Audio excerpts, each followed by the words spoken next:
Olá, olá, meu amigo, minha amiga, seja muito bem-vindo, muito bem-vinda a mais uma edição aqui do nosso querido programa Ebrad Live.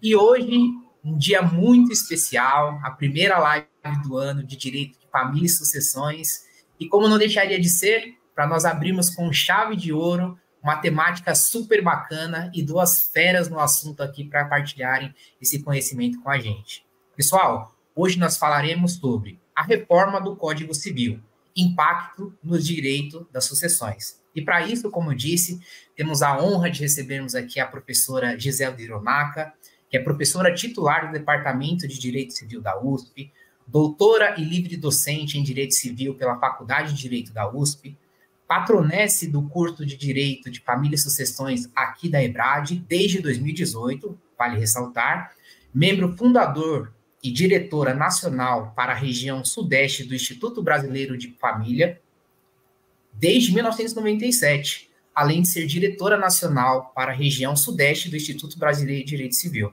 desde 2012 e também ex-procuradora federal. Então, pessoal, um vasto currículo aí e professora Giselda, seja muito bem-vinda. Ora, muito obrigada, Vitor, obrigada pela apresentação. Eu fico sempre encabulada, até hoje fico encabulada com a apresentação. Gosto mesmo muito, sempre falo isso, gosto muito mesmo de ser professora e gosto muito mesmo de lecionar, coisa tão boa. Eu gosto de outra coisa, Vitor, posso contar? Com certeza. Gosto muito de ser mãe. E que, Que afinal de legal. contas, são duas coisas muito parecidas, ser mãe e professora. Né? Tem uma encíclica papal que Com se chama certeza. Mater et Magistra, justamente isso, mãe e professora. Né? Então, essas duas coisas se combinam perfeitamente. Eu acho que ser professora nasce da arte de ser mãe. Então, gosto muito mesmo, e sou muito feliz, quero dizer a todos que nos ouvem, que gosto muito de ser professora da EBRAD, embora o nosso conhecimento, nosso contato seja à distância, mas é à distância, mas é sempre uma coisa que tão envolvente que parece que nos conhecemos. Quero te contar também, Vitor, que nós vamos nos nossos eventos, não é, professora Débora? Nós vamos nos nossos eventos do Instituto Brasileiro de Direito de Família, tivemos agora mesmo, em outubro, todos os anos ímpares, tem os nossos congressos nacionais, e em outubro nós estivemos em Belo Horizonte, no nosso evento. Qual não é a surpresa?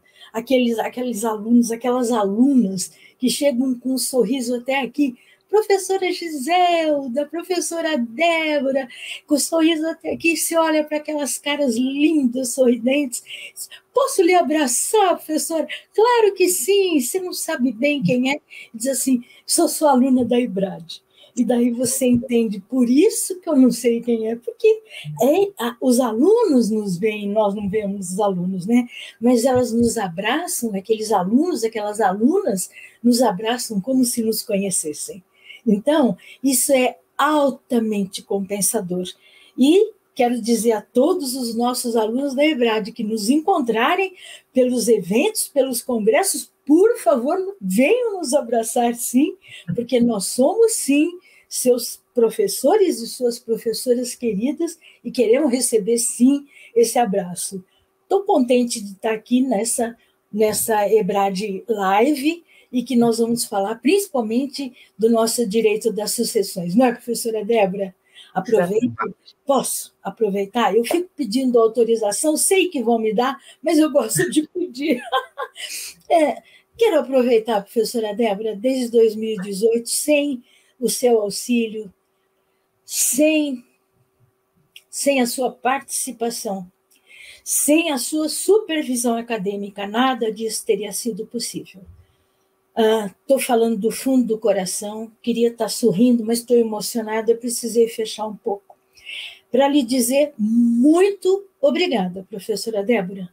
Muito obrigada por tudo o que faz por mim, tudo o que faz pelo nosso curso de Família e Sucessões, tudo o que faz pela EBRAD.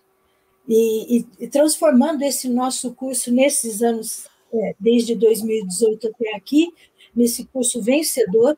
Muito obrigada por tudo que fez. Devolvo a palavra para você, emocionada. Vitor. Maravilha, acho que emocionou a todos, né, professora Débora? Professora Débora, eu vou te passar a palavra para você agradecer também, mas antes deixa eu te apresentar rapidinho aqui. Professora Débora Brandão, pós-doutora pela Universidade de Salamanca, na Espanha, doutora em Direito das Relações Sociais e mestre na subárea de Direito Civil pela PUC São Paulo, além de, como dito pela professora Giselda, supervisora aqui da pós-graduação em Direito de Família e Sucessões na EBRAD. Professora Débora, seja bem-vinda. Muito obrigada, boa noite a todos que nos acompanham aqui nessa live. Quero dizer que é uma satisfação enorme poder fazer parte do time, fazer parte da EBRAD e estar ladeada pela professora Giselda. Hoje, por uma circunstância, eu falei com uma pessoa do relacionamento da professora Giselda e disse a essa pessoa o seguinte: eu me lembro quando você fez 18 anos, e são tantos anos de amizade, de companheirismo, mas sobretudo de estudo, né? E eu tive a honra de poder ter a professora Giselda durante todos esses anos participando da minha formação, me apresentando e me oportunizando situações que eu jamais pensei ou sonhei na vida. Então, professora, se alguém tem de agradecer alguém aqui, sou eu, a senhora. Receba o meu agradecimento, meu afeto, meu carinho, meu respeito, minha admiração e meu amor, porque esses sentimentos, professora, hoje em dia, em algumas circunstâncias, eles saíram de moda.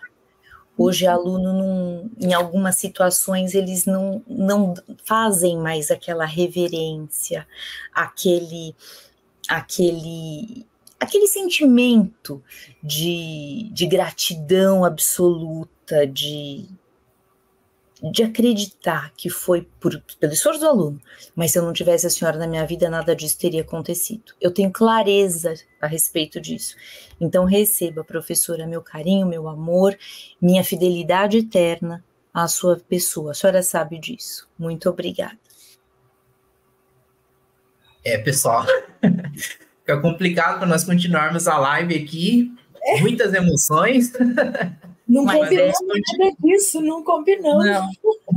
Não mesmo. E assim que é bom, né, professora Giselda? Assim que é bom nós iniciarmos um encontro tão aguardado por todos os alunos. E deixa eu quebrar o protocolo aqui também, falar em nome da EBRAD.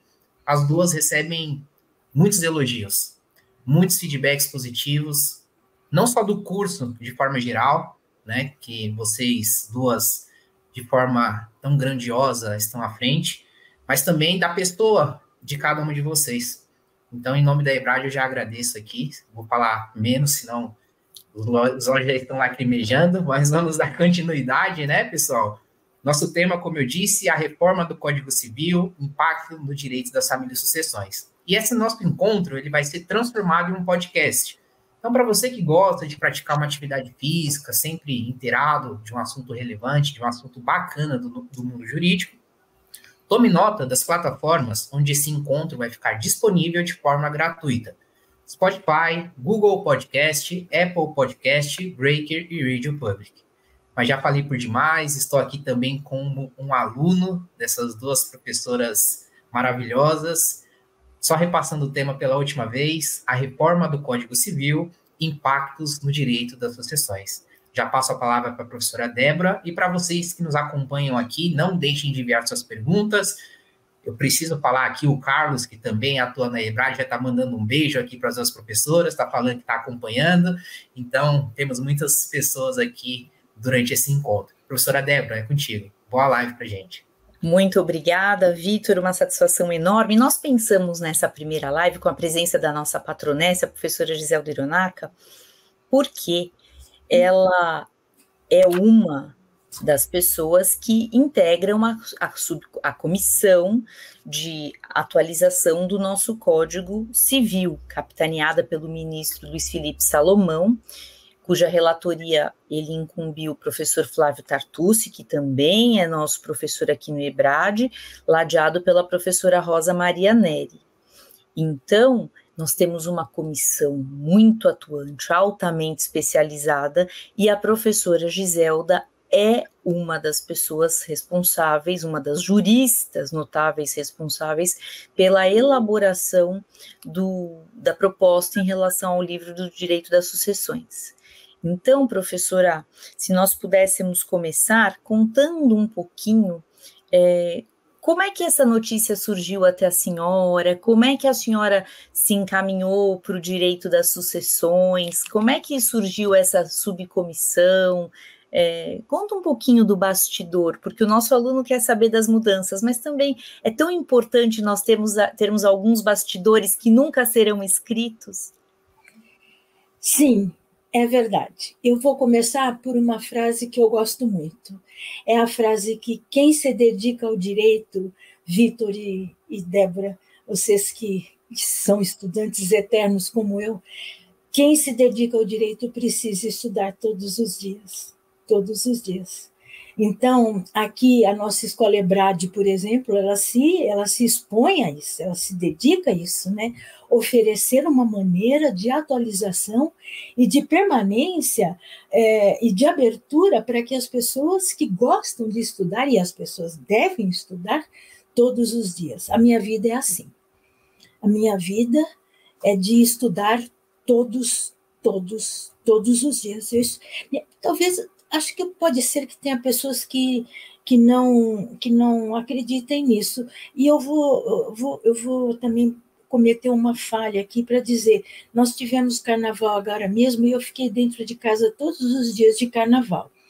E no sábado de carnaval, eu preciso confessar, não fiz nada. Nadinha, não estudei, não fiz nada.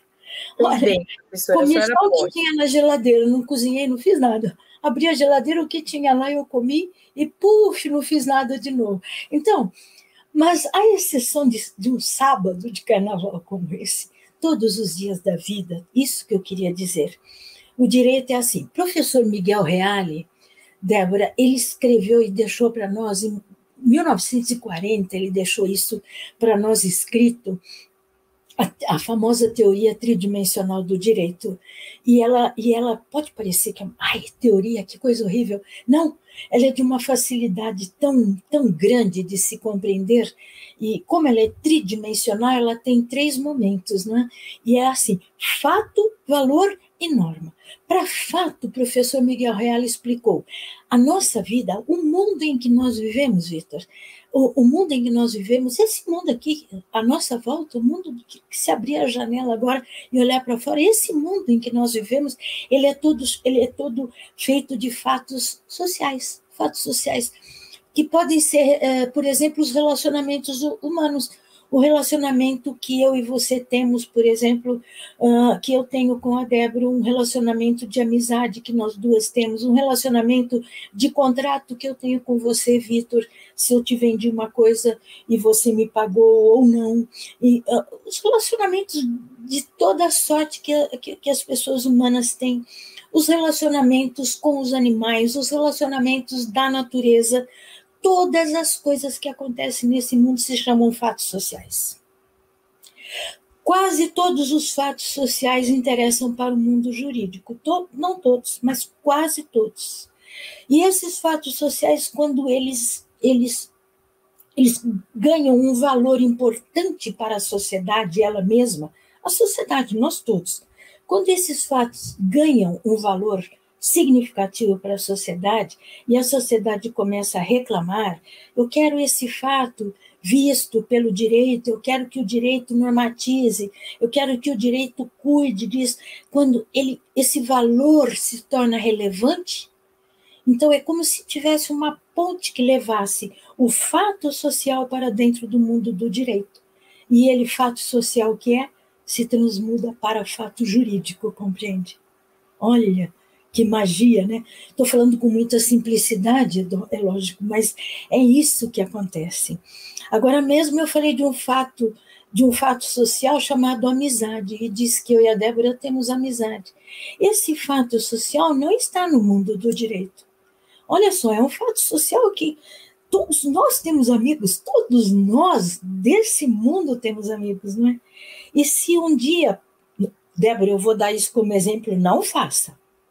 Se um dia a Débora me disser, professora, desculpe, mas nossa amizade termina aqui hoje, eu tenho motivos pessoais, senhora, desculpe, mas a nossa amizade termina. Sabe, Vitor, eu não tenho como ir no mundo do direito e buscar uma normativa. Doeu, eu sofri dano moral, eu estou sofrendo, não tenho uma normativa que me proteja. Não tenho. Eu não tenho como ir a juízo dizer, eu estou sofrendo, eu quero saber o que o direito faz por mim. Nada. Não faz nada. É um fato social que não atravessou aquela ponte, não tem como atravessar. Agora, o outro exemplo que eu dei, se eu e você, Vitor, temos um contrato de compra e venda. Se eu, vendedora, te vendi uma coisa e você recebeu essa coisa, não me pagou, eu vou lá no mundo do direito e tenho a normativa que me protege. Eu tenho como reclamar lá e tenho uma ação própria para reclamar que você não me pagou, compreendeu? O mesmo, relacionamentos humanos iguais, não é? E assim é. Então, se eu entro, por exemplo, na mata amazônica e uma cobra me pica, eu não tenho como ir no mundo jurídico reclamar que um animal me causou dano. Mas, se eu vou na casa de alguém e o cachorro me morde, eu tenho como ir reclamar no mundo do direito que o cão de alguém me causou dano, e assim por diante. Então, são coisas tão lindas essas, a separar os fatos sociais que estão no mundo do direito e aqueles pouquíssimos que não estão no mundo do direito, a receber a normativa e estar a proteger os direitos das pessoas. Isso que é a teoria tridimensional do direito. A beleza do direito está nisso. Há fatos sociais que antes sempre estiveram no mundo social, mas que não estavam no mundo do direito, como, por exemplo, as relações homoafetivas a serem consideradas no mundo do direito como eram consideradas as relações de afeto entre pessoas de sexo diferente. Hoje nós já temos este ingresso lá. Não é só agora que as relações homoafetivas passaram a existir, mas a valoração da sociedade só se destacou agora, né? Há tempos mais recentes para cá. Muito bem. Isso dito, vem a meu favor para dizer que nós temos que estudar sempre, porque o direito muda, o fato social se engrandece e o direito muda. Daí está a necessidade de se estudar sempre. E a lei? A lei precisa mudar exatamente por essas razões. E daí nós poderíamos nos perguntar, não é, professora Débora? O Código Civil tem só 20 anos. Será que ele precisa mesmo ser atualizado e reformado?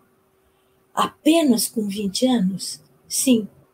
Se nós vivêssemos em outra época, no século XX, no século XIX, talvez o mundo se movimentasse com uma frequência menor do que a frequência com a qual o mundo se modifica hoje, não é mesmo, professora Débora? Mas o mundo de hoje, esse mundo digitalizado de hoje, esse mundo da maneira como ele se faz hoje, ele é um mundo que está a reclamar que os fatos sociais se movimentam com uma rapidez tão maior que as nossas leis estão a reclamar que elas precisam, sim, ser atualizadas e, quiçá, reformadas com uma rapidez maior do que as do passado assim foram. Muito bem. E é por conta disso, né, professora, que houve a elaboração dessa comissão, que é presidida pelo ministro Luiz Felipe Salomão, com essa relatoria do professor Flávio Tartus, da professora Rosa Neri, e daí foram escalados os maiores juristas para a formação de um time, uma verdadeira seleção brasileira de civilistas, ou poderia falar uma constelação, porque nós temos ali as grandes estrelas e a senhora é uma delas. Eu poderia dizer, professora, que para cada livro foram mais ou menos 4 ou 5 pessoas designadas, não é isso? Isso mesmo. E no direito das sucessões, a comissão foi formada pela senhora, pelo professor Mário Delgado, pelo professor Gustavo Tepedino e pelo ministro César Ascor Rocha. Exato. Então, nós temos essas pessoas, esses juristas, absolutamente conhecidos de norte, sul, leste, oeste do país, cuidando, pensando o direito das sucessões, e esse trabalho, ele se deu de uma forma muito intensa, com a programação e realização de muitas audiências públicas em vários estados da federação, para que toda a comunidade jurídica brasileira pudesse manifestar as suas sugestões. Então, a professora Giselda, o professor Mário, o professor Gustavo Tepedino estiveram em muitos lugares ouvindo as vozes dos estudiosos do direito civil para poder chegar até uma proposta final de livro do direito das sucessões. Agora, professora, antes de nós entrarmos nas principais mudanças, nós estamos ouvindo, por vezes, algumas observações, algumas críticas no sentido, nossa, mas isso não está sendo feito de uma maneira muito rápida, não demandaria uma discussão mais ampla. E eu gostaria de ouvi-la a respeito disso, porque nós já temos experiências com as codificações anteriores, não é verdade, professora? É sim. Aqui no Brasil, nós tivemos só 2 códigos civis brasileiros, né? O vigente e o anterior, que é o Código de 1916. Antes dele, para nós brasileiros, eram as ordenações portuguesas, as ordenações do Reino de Portugal. Só em 1916 é que foi promulgado o nosso primeiro Código Civil brasileiro mesmo. E ele começou a ser elaborado no século XIX. E no final do século XIX, está certo, sob a capitanização, a capitania, sob as luzes do capitão, do grande capitão, né, do nosso querido Clóvis Bevilacqua, que, curiosamente, nós sabemos que fez o Código Civil com mais de 2.000 artigos em apenas, naquela época, quando se escrevia à mão, não tínhamos sequer máquina de datilografia, ele escreveu à mão, sentado na beirada da mesa da cozinha. A história conta isso, que era a mesa da cozinha, uma mesa grande na cozinha, que era grande também, na cozinha da casa dele, as irmãs cozinhavam e ele ficava sentado na mesa, escrevendo a tinta, molhando a caneta no tinteiro e escrevendo mais de 2.000 artigos em 6 meses, 180 dias. Então, esse código foi promulgado imediatamente? De jeito nenhum. Esse código, mesmo tendo escrito com esta rapidez, ele levou mais de 15 anos tramitando no Congresso Nacional, naquela época. Por conta, naquela época, professora Débora, por conta principalmente de rivalidades políticas daquela época. Todos nós que conhecemos a história do direito civil e da legislação civil, nós podemos nos lembrar que nós tivemos as grandes polêmicas entre Clóvis Bevilacqua e o nosso grandioso jurista daquela época, Rui Barbosa. E eles demandaram grandes rivalidades de natureza política e de língua portuguesa, e aquilo demorou 15 anos no nosso Congresso Nacional. E sempre procurando adequar a redação, que tinha lá iniciado no século XIX, mas que nós precisamos lembrar que teve a grande Primeira Guerra Mundial, nesse meio de tempo, não é? E que também aquele regramento criado no final do século XIX teve que suportar o abalo, por conta da Primeira Grande Guerra Mundial, suportar o abalo daquele paradigma individualista, que com o começo do século XX já não tinha mais grande suportabilidade.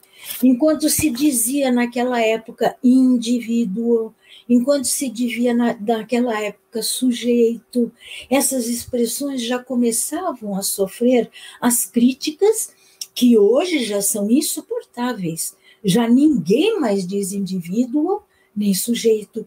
Hoje a gente diz pessoa, né? E já temos a tendência de não dizer mais homem e mulher.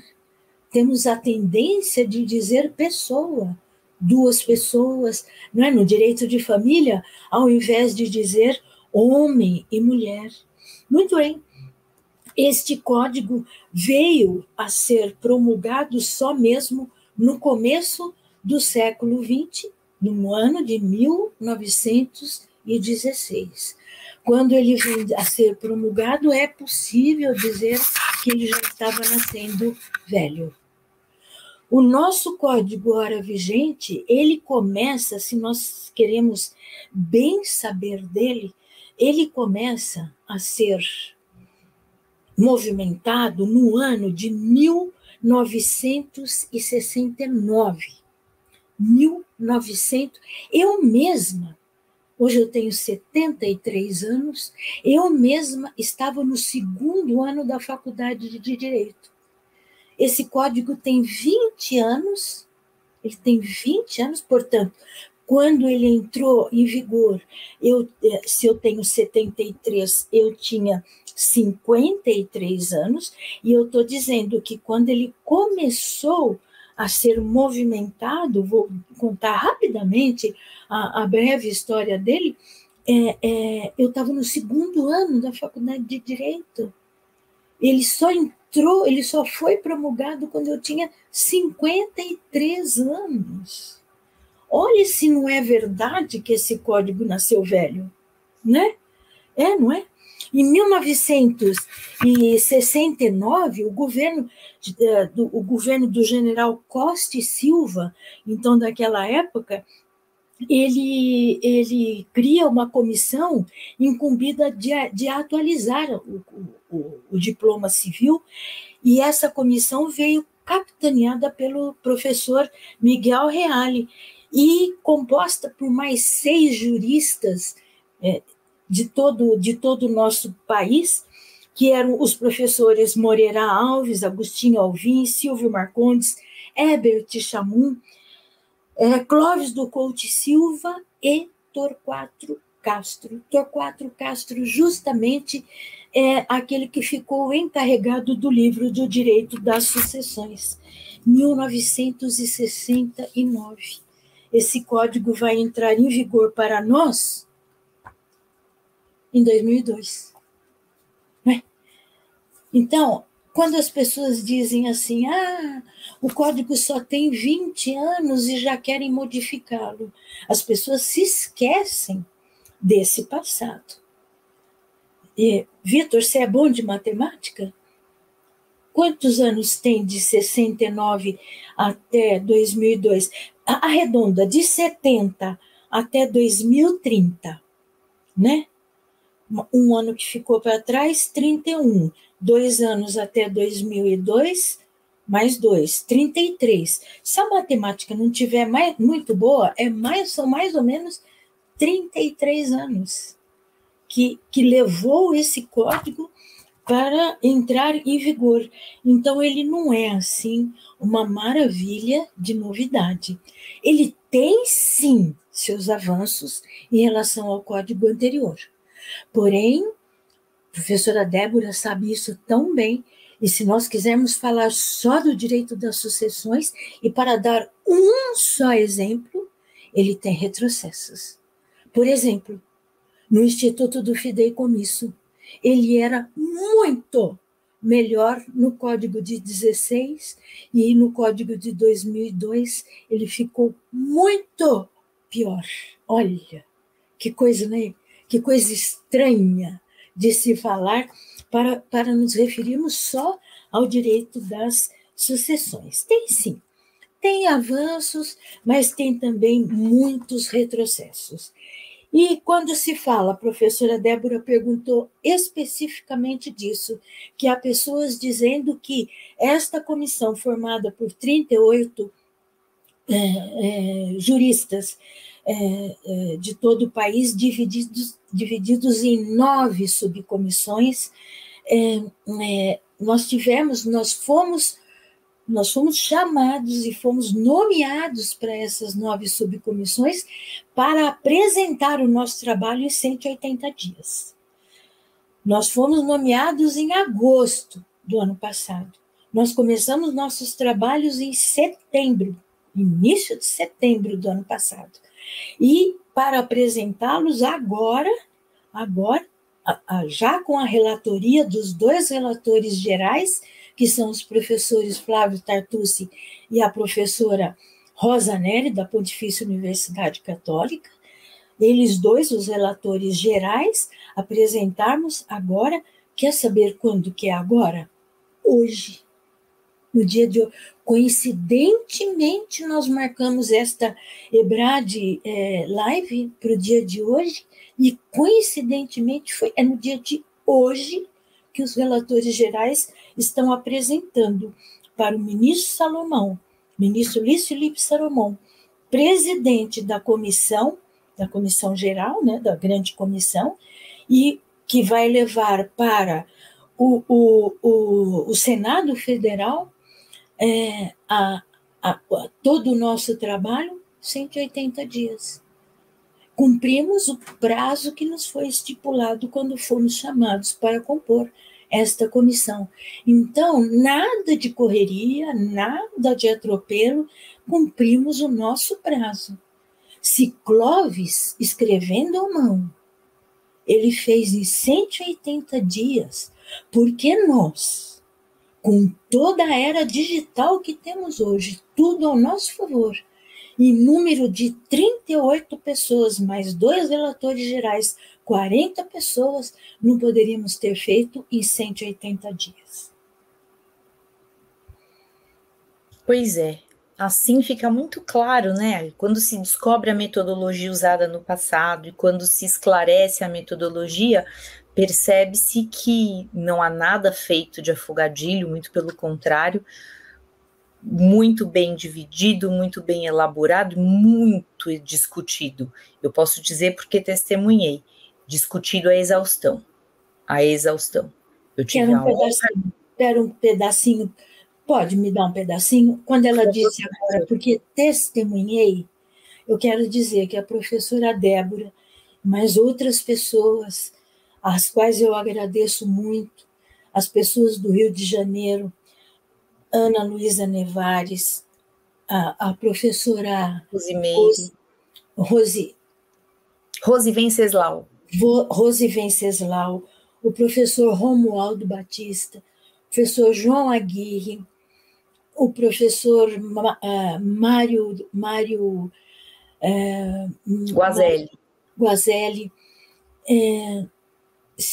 e a professora Débora Brandão, a professora Cláudia Stein.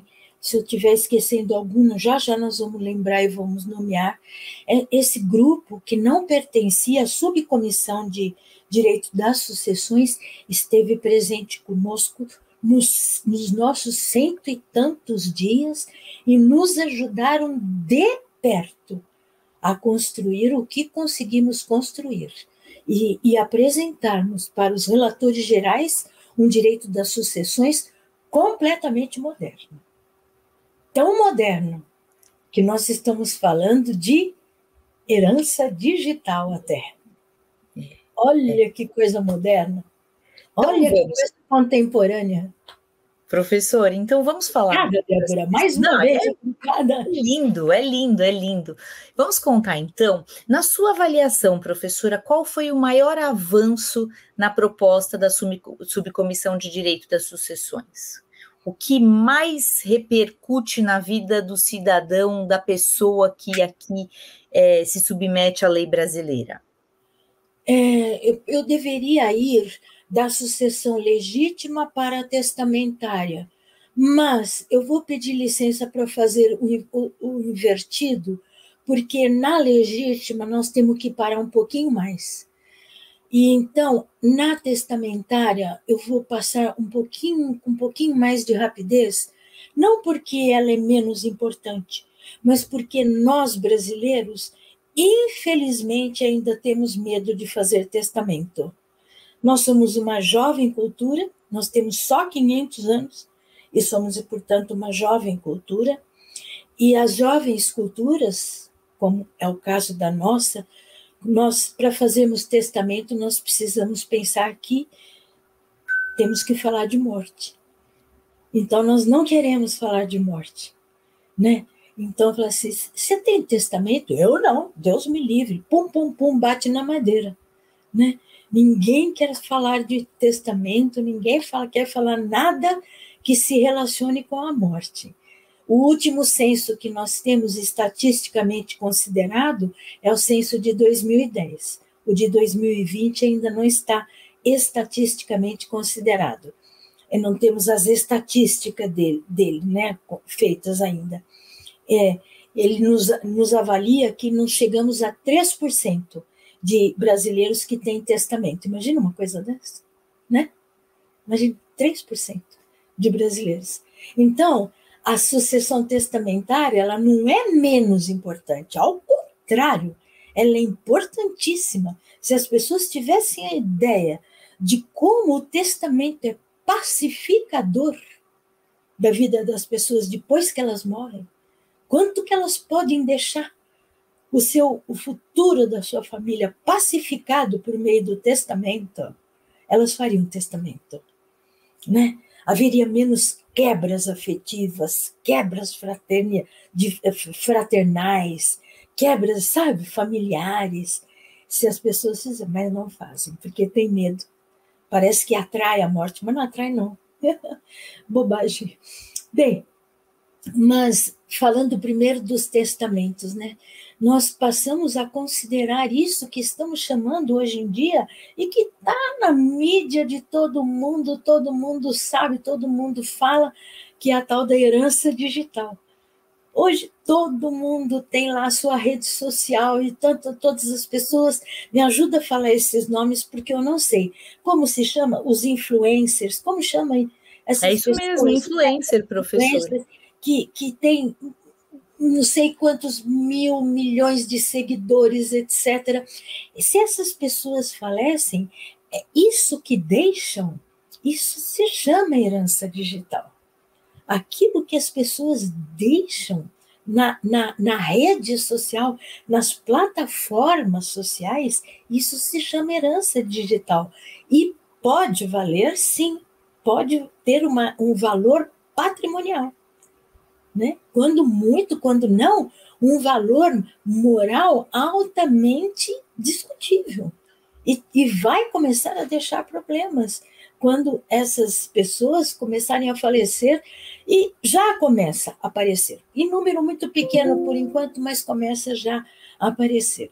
Então, nós cuidamos aí, na sucessão testamentária, da chamada herança digital.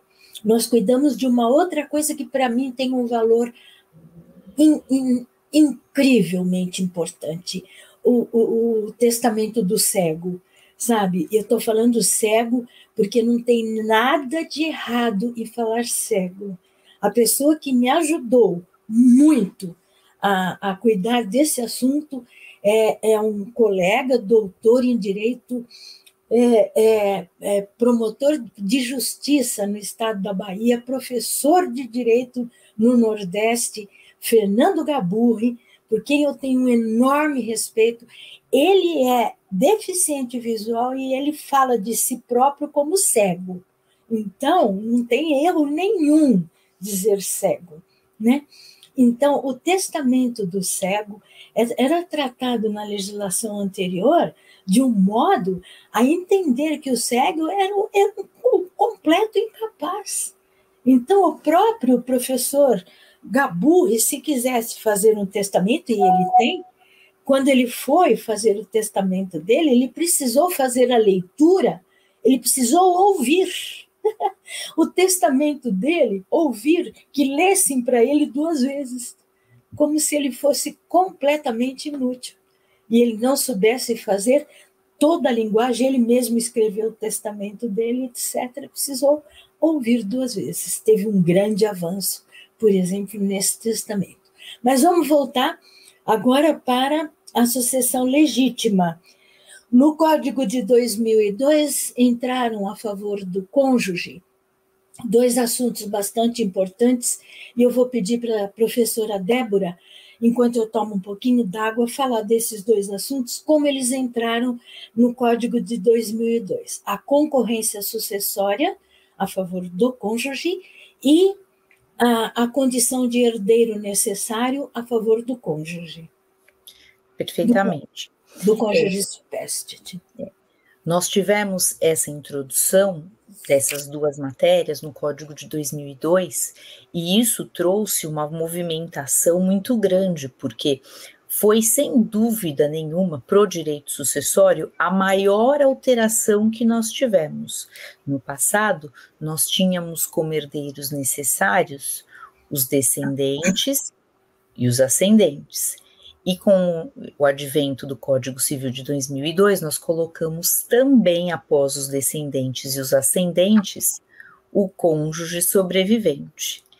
E depois, com o avanço da nossa jurisprudência, ainda há uma discussão muito palpitante sobre a possibilidade do companheiro sobrevivente ter a qualidade também de herdeiro necessário ou não.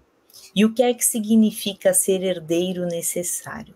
Significa que, se uma pessoa falece deixando descendentes, ascendentes ou um cônjuge sobrevivente, pelo menos metade do seu patrimônio fica reservado para essas pessoas que são os herdeiros necessários. A outra parte, a outra metade, que é a parte disponível, ela pode, por meio de testamento, transmitir a quem bem entenda legítimo beneficiário.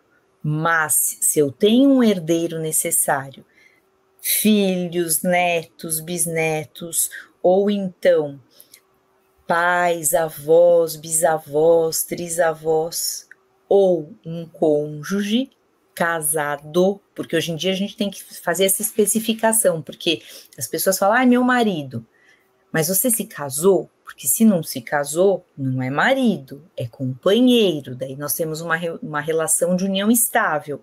E uma das grandes discussões atualmente é se eu posso equiparar o companheiro como herdeiro necessário, do mesmo modo que é o cônjuge sobrevivente.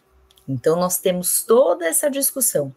E agora, há uma alteração muito grande, porque se afasta a possibilidade do cônjuge sobrevivente como herdeiro necessário. É isso, não é, professora? Sim.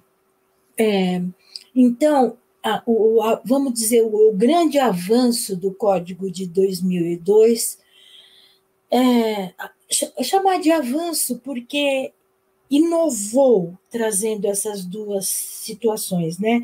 A concorrência sucessória do cônjuge, quer dizer, ele, cônjuge sobrevivente, que era o terceiro da chamada para herdar, ele herdaria, não meiro, herdeiro. Ele herdaria se o morto não deixasse descendentes e se não deixasse ascendentes, nem descendentes, nem ascendentes. Então, o cônjuge sobrevivente herdaria, herdeiro. Então, ele que está na terceira chamada, se o morto deixasse descendentes, ele subia e concorreria com os descendentes, quer dizer, dava uma mordidinha lá no que os descendentes iriam receber. Compreende? Ele, da terceira, ele dava uma subidinha, dava uma mordidinha naquilo que era a herança dos descendentes. Por que isso? Porque lá no passado, porque os regimes de bens eram outros, não tinha divórcio, essa mulher, quando ficava viúva, ela sofria muito, se ela, dependendo do regime de bens, ela ficava na miséria, enfim, era uma outra história, era uma mulher que não estava no mercado de trabalho, então se pensava muito nessa mulher do passado.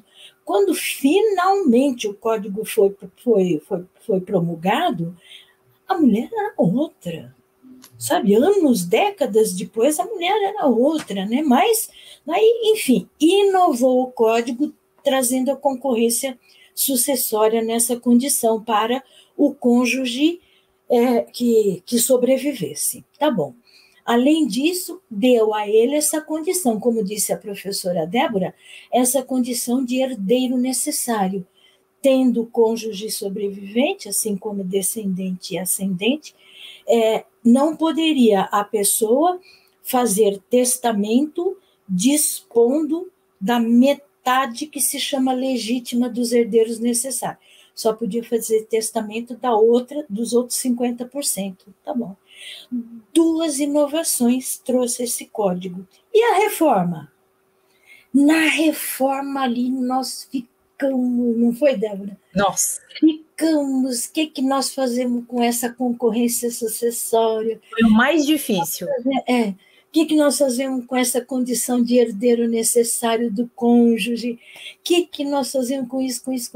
E fomos para as audiências públicas, porque não eram nós 4 ali da subcomissão, e não eram eles, os nossos ricos auxiliares, esses que nós nomeamos, incluindo a professora Débora, que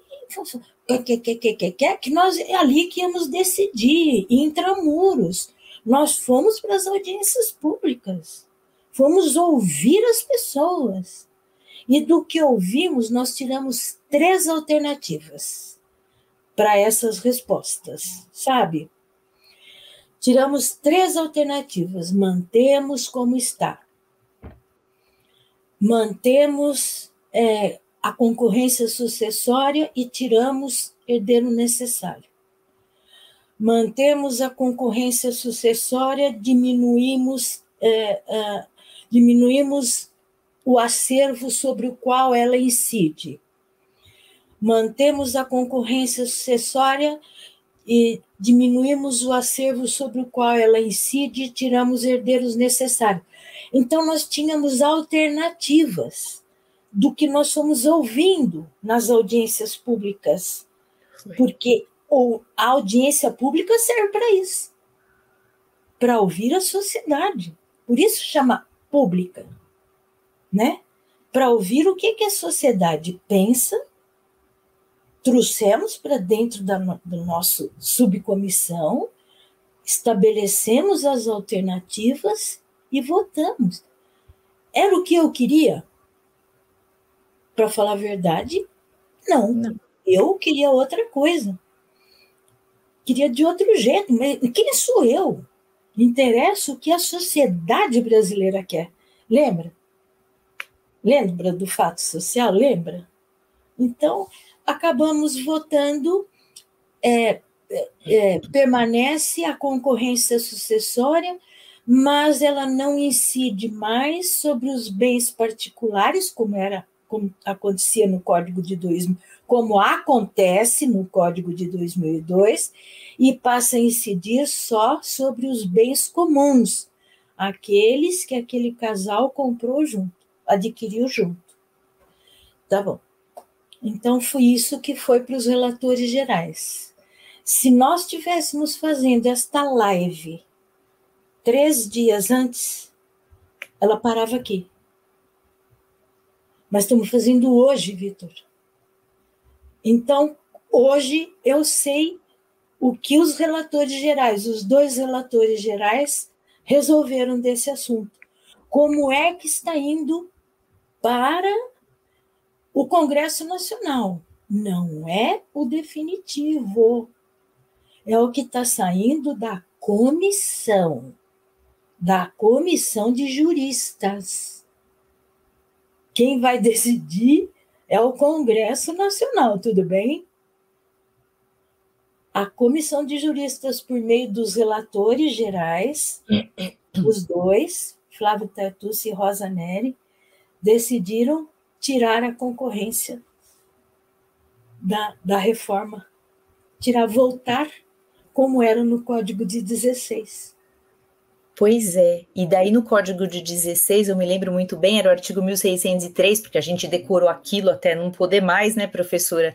Nós estudamos daquele jeito, né? A gente formou daquele jeito, não tem jeito, a gente lembra. Tem alguns artigos que até hoje eu lembro os números do Código de 16, esse é um. 1603. 1603, E agora, se me permite, eu vou fazer a leitura de como ficou. A proposta ficou assim. Você tem ela aí, né? Tenho. 1829, a sucessão legítima defere-se na ordem seguinte: 1.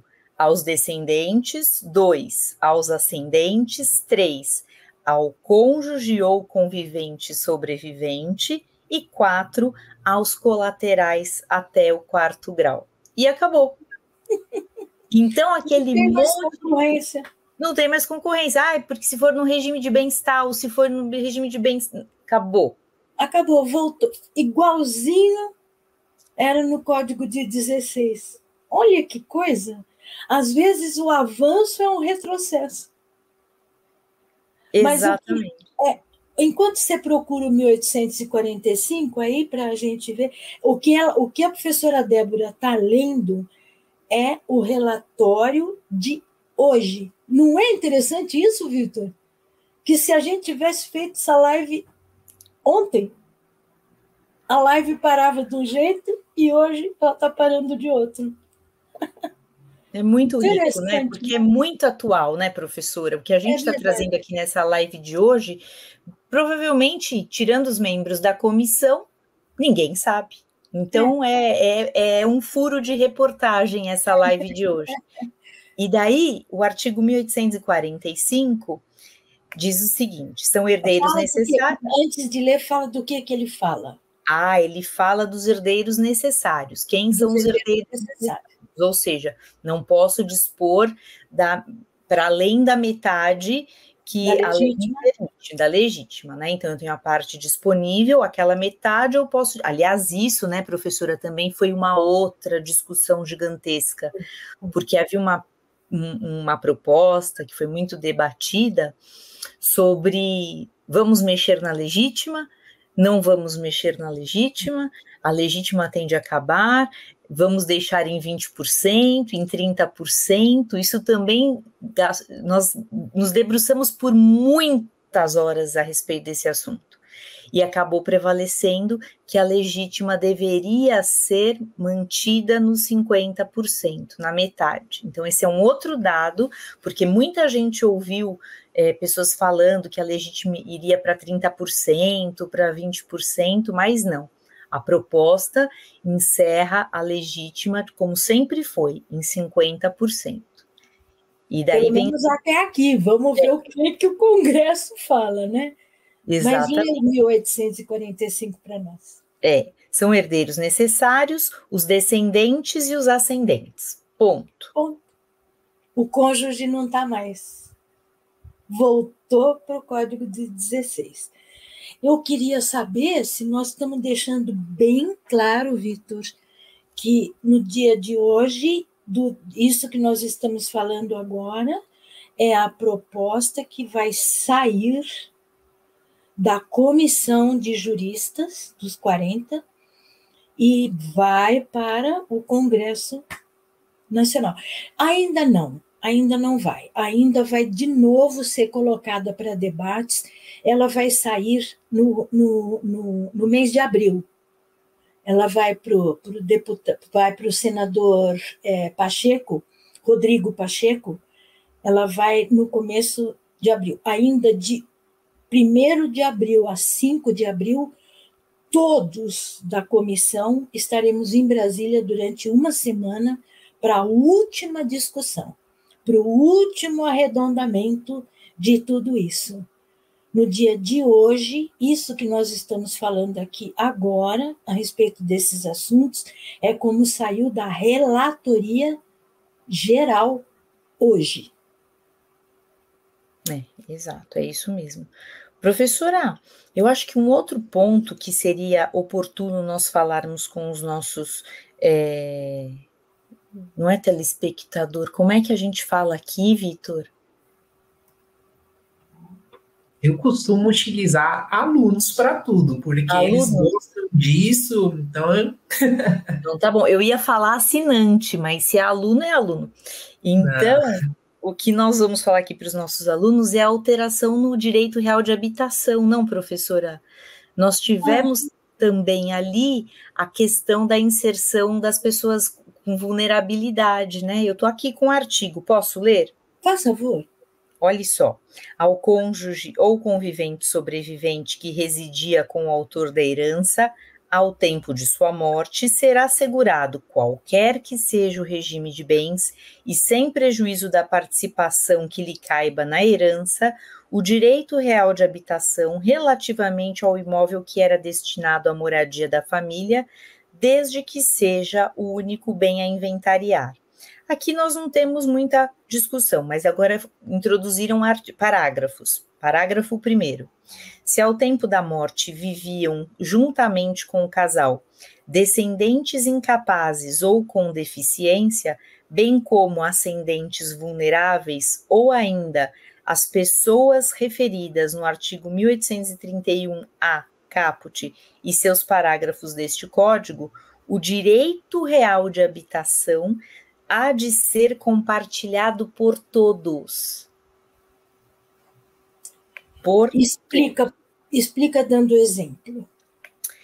Então, vamos imaginar que eu faleça e eu só tinha junto com meu marido um único imóvel de natureza residencial. Só que eu tenho um filho que tem uma síndrome. Ele, portanto, apresenta uma deficiência, uma pessoa com deficiência.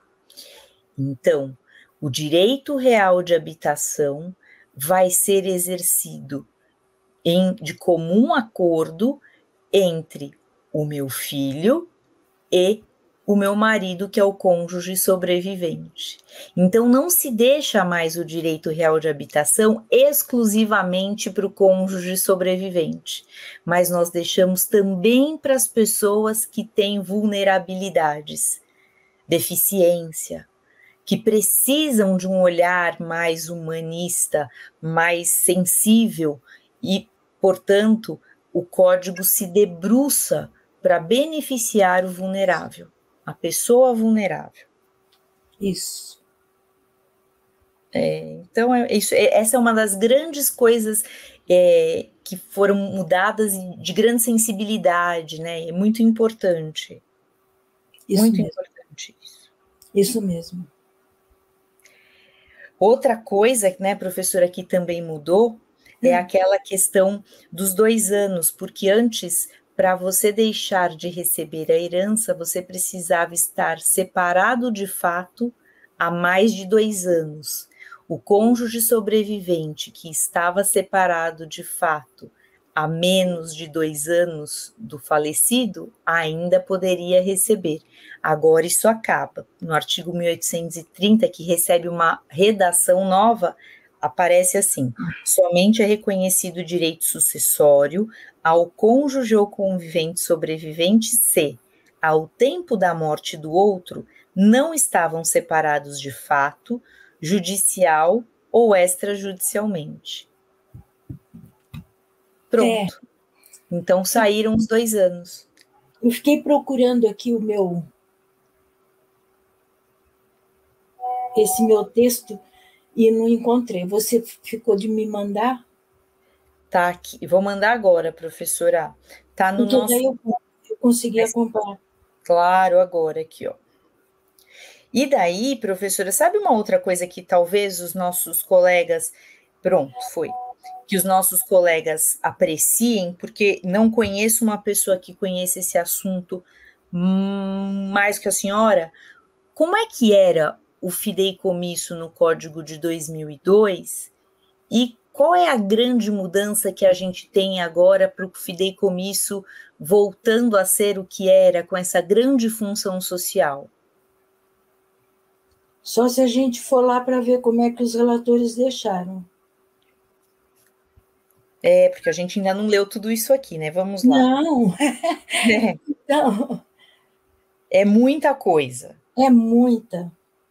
E nós não temos ainda, Vitor, nós não temos a tabela. Como esse relatório é de hoje, né, ainda nós não conseguimos fazer as duas, como é que chama? As duas...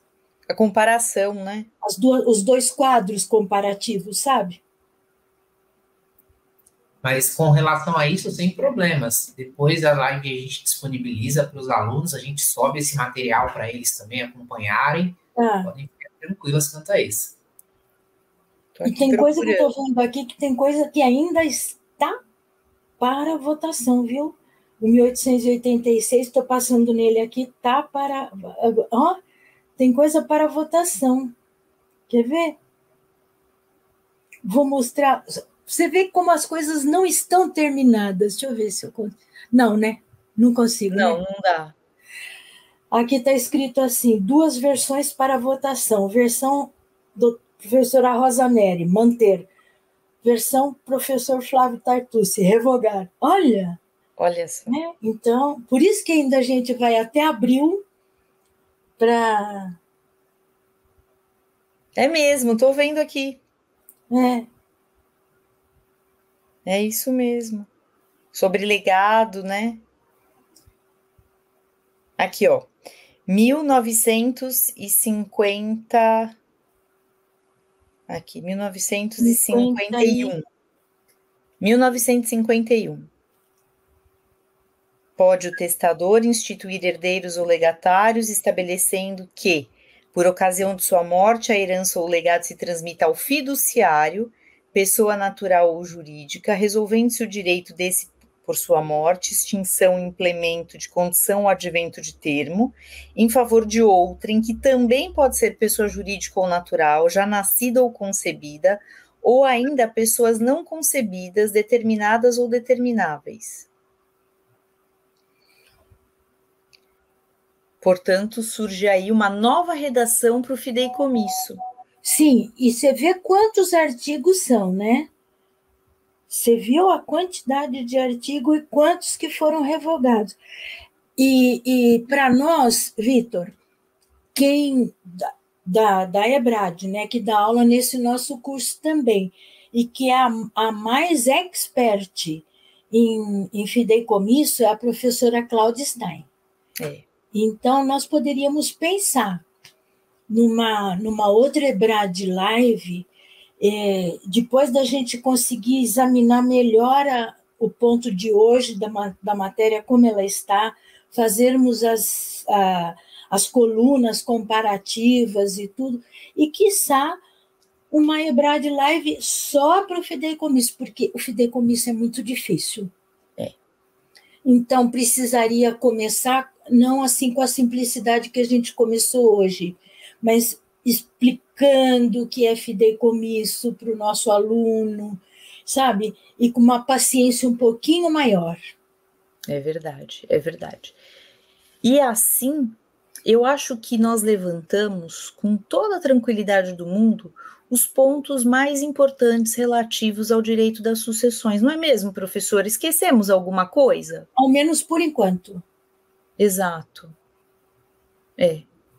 Então, vejam só, nós não temos mais o cônjuge sobrevivente como herdeiro necessário. Até esse momento. Até esse momento. A proposta é de que não haja mais a concorrência do cônjuge, né, a concorrência sucessória do cônjuge com os demais herdeiros. Nós temos uma modificação significativa no direito real de habitação, uma outra mudança significativa no fideicomisso, e nós temos uma outra mudança significativa nos testamentos das pessoas cegas. E muito mais coisas. Mas nós podemos ir aos poucos, né? Nós podemos ir devagar, caminhando. Estamos aqui à disposição da EBRAD para ir caminhando. Eu tenho uma notícia que eu ainda tinha esquecido de dar e que eu também... Eu tive outro evento ontem, e teve comigo o professor Flávio Tartucci. E ele, nesse outro evento, ele comentou que o senador Rodrigo Pacheco está com disposição para que esse código chegue à promulgação, olha só, portanto, passar por todo o intrincado Congresso Nacional, não o Senado. O Senado está bem, o Senado está tranquilo, mas a própria Câmara dos Deputados, essa é mais complicada, né? Ele acha que a promulgação chega nesse ano de 24, no final desse ano de 2024. Nossa! Uau! Aí eles vão ter de fazer um grande concerto com C, né? Vai ser bacana, muito bacana mesmo. Se existe essa predisposição política, puxa vida, que maravilha. No Senado existe. Um pouco mais difícil é sempre na Câmara, né? Mas vamos ver. É isso. Então, eu acho que se nós não temos nenhum questionamento, nós temos sim. Opa! Temos sim. Olha, aqui nós recebemos 3 questionamentos, tá? E alguns deles são temáticas que as professoras já passaram brilhantemente, mas é bacana para nós conseguirmos prestigiar aqui esses alunos que enviaram. A Ana Júlia, ela diz... Por que a gente não consegue ler? É que chega só para mim, Pro. A Ana Júlia, ela diz assim: boa noite, professoras queridas, live sensacional. Qual é o papel do legislador ao reformar o Código Civil em relação ao direito das sucessões? Deve-se priorizar a preservação dos valores tradicionais de herança ou adaptar as leis para refletir as mudanças sociais e familiares contemporâneas? Muito obrigado, Ana. Professora Débora, em seguida a professora Giselda, ou vice-versa. Não, isso daí é a professora Giselda, pelo amor de Deus. Ela é a legisladora. Eu sou absolutamente coadjuvante. É nada. Ela se chama Júlia. Ana Júlia.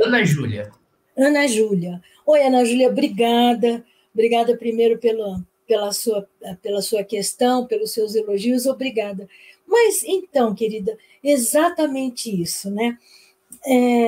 O direito das sucessões, 5º e último livro do Código Civil, né?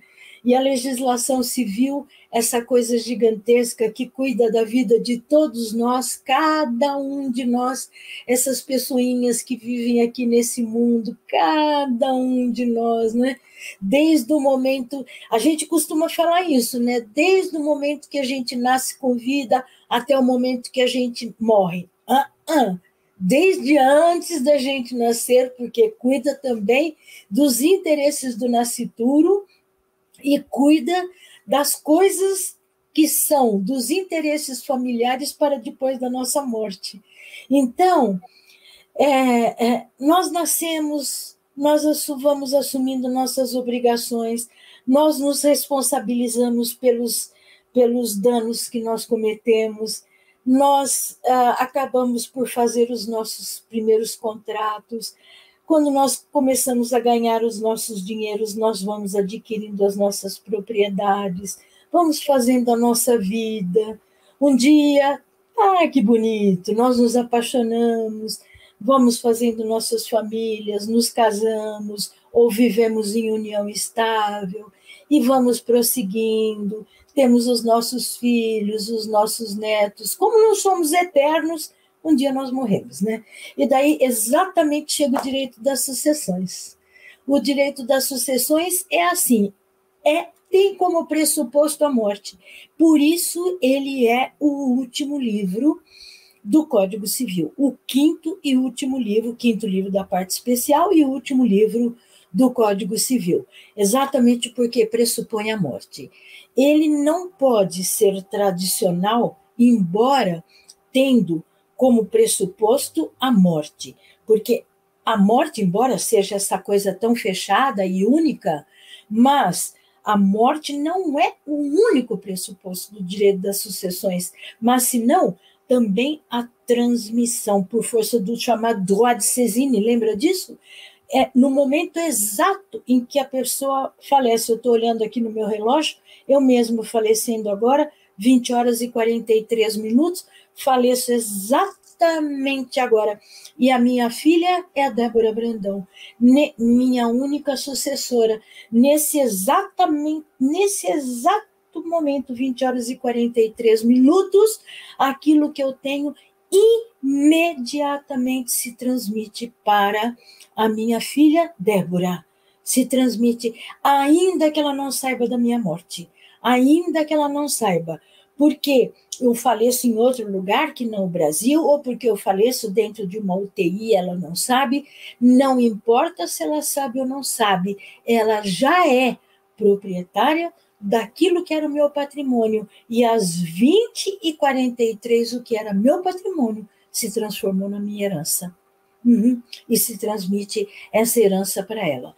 É claro que por essa razão, por essa ficção jurídica chamada droit de saisine, né, tem esse nome francês, e é assim que a gente fala, são dessas poucas palavras em outro idioma que nós acolhemos dentro da nossa linguagem jurídica.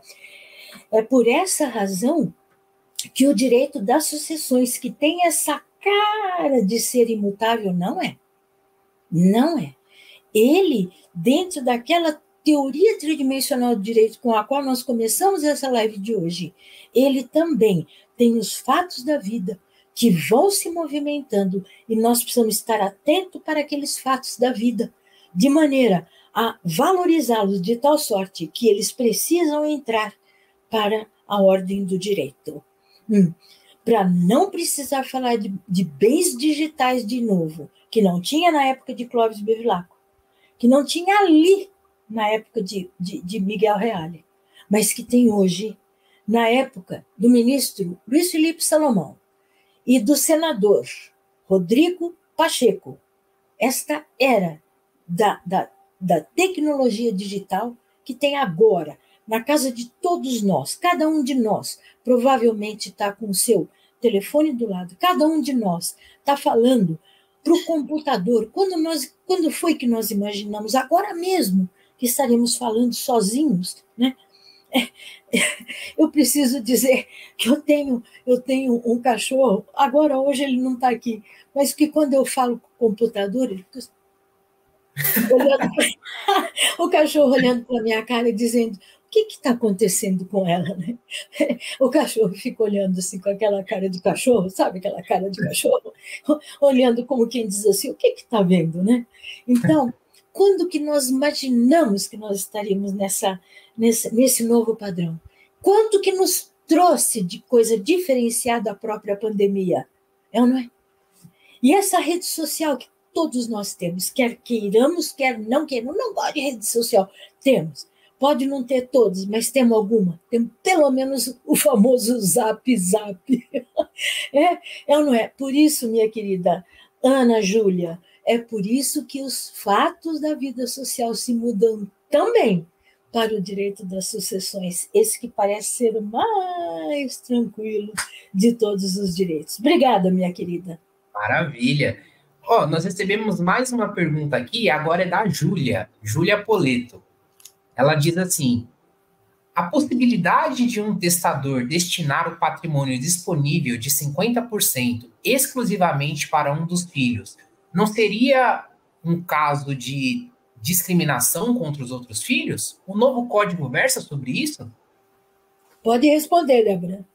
Não, sim, não. O novo código não versa sobre isso. Por quê? Porque a parte disponível, ela não é disponível para se beneficiar um filho ou 2 filhos. Ela não foi pensada para fazer distinção entre filhos. Ela foi pensada para o livre exercício da autonomia privada. Isso quer dizer que, da mesma forma que eu posso achar interessante, adequado, deixar para um filho, eu posso deixar absolutamente toda a minha parte disponível para a professora Giselda, para o Vitor. Né? Posso deixar para o português da padaria. Para uma fundação de cachorro. Para uma fundação de cachorro. Então... para uma instituição de caridade de crianças. Claro. Isso é circunstancial. Pode ser um filho como pode ser qualquer outra pessoa. Nós não podemos ficar pensando nessa especificidade, porque não é essa a lógica do direito das sucessões. A lógica do direito das sucessões é fazer com que a parte disponível seja a expressão máxima do exercício da autonomia privada. Tá bem? Muito obrigada, Júlia. A própria Júlia, ela mandou uma outra aqui, então vou fazer a da Júlia, vou fazer mais uma só e a gente vai encaminhando para o final. A Júlia ainda pergunta aqui, uma complementação, ela pergunta se o novo projeto tem alguma previsão a respeito de holding familiar. Graças a Deus não tem. Eu tenho um horror tão grande de holding, tão grande de holding. Júlia, nós precisamos tomar muito cuidado com tudo isso que se chama holding em raríssimas situações. Esse assunto de holding cabe legitimamente, legalmente, de modo adequado. Tem uma moda esparramada pelo nosso país, infelizmente, tem uma moda esparramada e isso não está adequado.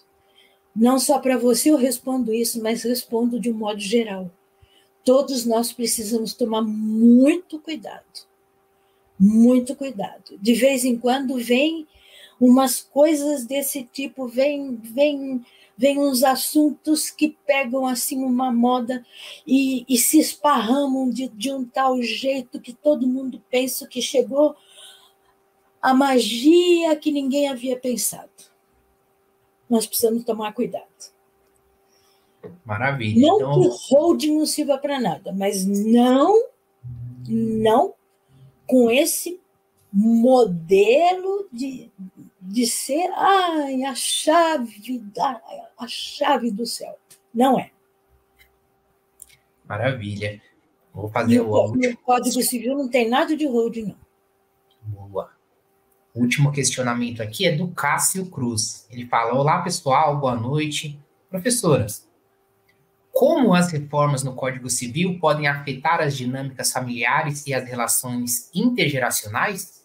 Existem riscos de conflitos familiares mais intensos decorrentes de mudanças nas regras de sucessão, especificamente em casos de famílias recompostas ou com estruturas não tradicionais? Pergunta de família, mas, né? Você responde aí, Débora? Você quer que ele fale de novo? Eu quero. É grande a questão. Como as reformas no Código Civil podem afetar as dinâmicas familiares e as relações intergeracionais?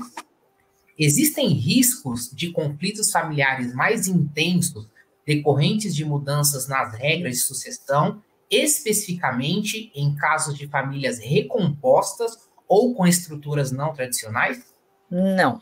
Isso aí é uma questão, e agora eu prestei muita atenção, e isso é uma coisa que também nós discutimos na comissão.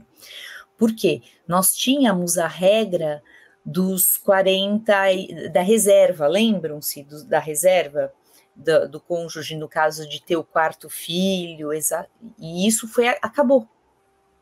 Isso foi afastado pelo projeto, de modo que todos vão receber a mesma proporção.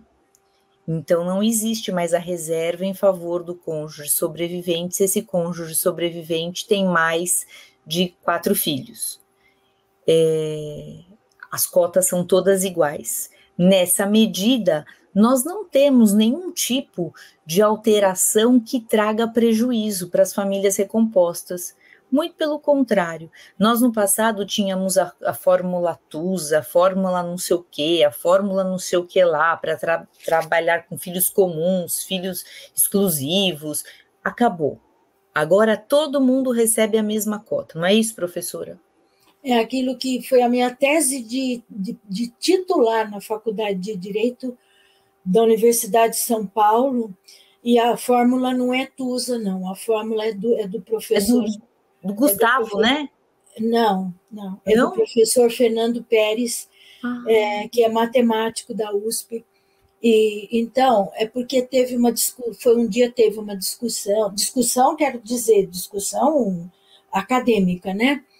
Quando o Código Civil vigente tinha 3 anos de vigência, e o Gabriele Tusa estava presente nesse... Mas quem fez a fórmula foi o professor Fernando Pérez. Eu não sabia. Foi sim. Então, ficou aí com o apelido de fórmula Tusa, que vem.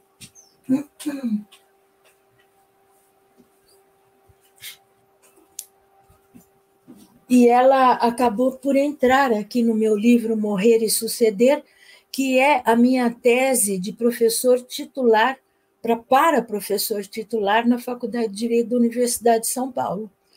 E é uma fórmula algébrica, Vitor, para a gente conseguir, quando se tratava de união estável, no hoje inconstitucional, artigo 1790. Quando eu fiz a tese, não era inconstitucional, o artigo estava lá no código ainda. E pusemos essa fórmula algébrica para resolver a concorrência do companheiro sobrevivo com descendência híbrida do falecido, porque quando era cônjuge sobrevivente que concorresse com descendência híbrida do falecido, não tinha solução. Essa solução veio por meio de decisão, com relatoria do ministro Sanseverino, em 2019, saudoso ministro Sanseverino, infelizmente falecido, em 2019, quando, por meio dessa decisão, ele decidiu. Agora, todas as cotas são iguais, divide tudo igual, como se divide para a concorrência apenas com descendentes exclusivos. Resolveu a questão. Uai, por que não tinha resolvido antes? Porque ele resolveu assim. Ele tinha 2 caminhos, ou esse ou esse. Ele escolheu esse. Gostou? Gostei. Então, tá bom. Gostou? Não gostei. Gostasse. Sabe como é? Ele pacificou. Não é a solução matemática. Não tem solução matemática. Não tem. Ele escolheu e falou, esse daqui. Minha mãe mandou bater nesse daqui, pum. E escolheu aquele. Pronto. Gostou? Não. Estou nem aí. Se você gostou ou não gostou. Ele pacificou o assunto. E o que o direito interessa é isso. Pacificação. Quando dá para ser o justo, é o justo. Quando não dá, se faz a pacificação. Maravilha. Pessoal, nós estamos caminhando para os momentos finais aqui do nosso encontro, e aí eu queria pedir a autorização de vocês, professoras, porque nós recebemos mais uma pergunta. Eu tinha encerrado aqui, mas nós recebemos mais uma, e agora eu prometo que é a última, e aí, professora Giselda, já pode encaminhar de fato para suas considerações finais, e logo em seguida a professora Débora. O Gabriel Kremer, ele pergunta: o projeto modifica a questão da moral e doações no contexto do poliamor? Não, essa pergunta eu não consigo responder, porque ela, na verdade, ela é de direito de família. E eu não tenho o relatório, esse relatório de hoje nós recebemos só de direito das sucessões. Então, precisava ter o relatório de direito de família, né? Eu tenho a impressão que não vai cuidar de poliamor. Mas é uma impressão só minha. Como ele chama? Gabriel. Gabriel, eu tenho a impressão que não está no tempo ainda de cuidar de famílias paralelas, de poliamor, está um pouco cedo, né? A gente quer ser moderno, contemporâneo, etc., mas eu acho que está um pouco cedo. Eu conheço uma pessoa que, quando se fala de poliamor, tem feito assim, quando está em palestra e as pessoas estão assistindo às palestras, faz a seguinte pergunta: por favor, levanta a mão quem conhece aqui no Brasil, aqui na cidade, aqui na sua cidade, uma família poliafetiva, e se conhecer, por favor, passa o endereço para a gente. Ninguém levanta a mão. Ninguém levanta a mão. Então, tem sido uma coisa engraçada. Vocês têm que me desculpar de falar da teoria tridimensional do direito. Parece que nos fatos sociais, a família poliafetiva não está, ela existe, claro, mas ela não está ainda, posso usar uma expressão chula, com a porta do armário aberta. Para que a sociedade brasileira olhe e diga: nós queremos tomar conta disso também, como já tomamos conta de outros assuntos afetivos dentro da orla familiar. Queremos tomar conta desse também. Então, vamos valorar socialmente e vamos pedir para que o direito normatize. Parece que nós não chegamos.